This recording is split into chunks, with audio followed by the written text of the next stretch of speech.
Hi friends, welcome to Ashu Pappi vlogs. ఈరోజు మేము ఉప్పలమ్మని చేయబోతున్నాం.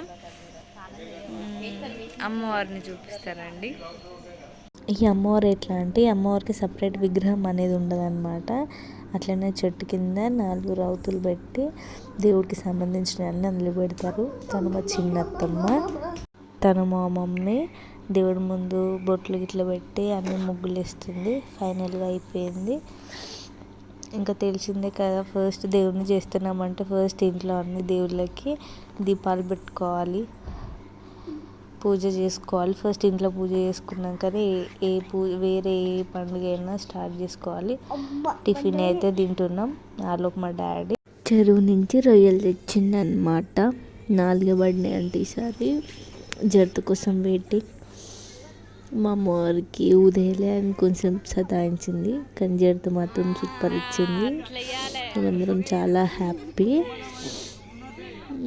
తను మా అక్క, తను మా తాతయ్య. ఫైనల్గా కటింగ్ కూడా అయిపోయింది. ఇంకా వంటలు స్టార్ట్ చేయాలి. వంటలు స్టార్ట్ చేసే ముందు ఫస్ట్ బొట్లు పెట్టి స్టార్ట్ చేస్తారనమాట. తను మా చిన్నత్తమ్మ బగారా వండుతుంది. వండుదామని వచ్చింది, కానీ మా బామ్మర్ది నేను వండుతాను పెద్ద షెఫ్ లాగా తీసుకున్నాడు. ఫస్ట్ టైం వాడు వండడం. ఇంగ్రీడియంట్స్ మాత్రం వేస్తే వాడు కలుపుతున్నాడు.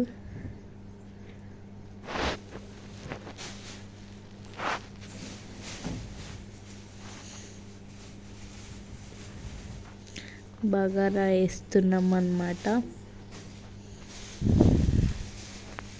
కొంతమంది ఏం వండకుండా బిల్డప్ ఇస్తారనమాట, మా బామ్మర్ది లాగా. అది అన్నం ఆల్మోస్ట్ అయిపోయింది. ఇక్కడ మా అత్తమ్మ ఏం చేస్తుందంటే దేవుడికి బియ్యం కొలిచి పోస్తామని కూర్చుంది. తను మా డాడీ, తను మా మమ్మీ, మా అక్క, మా లిల్లీ పాప. ఏ దేవుడో తెలిస్తే కామెంట్ చేయండి.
ఇది మా తొట్టి గ్యాంగ్.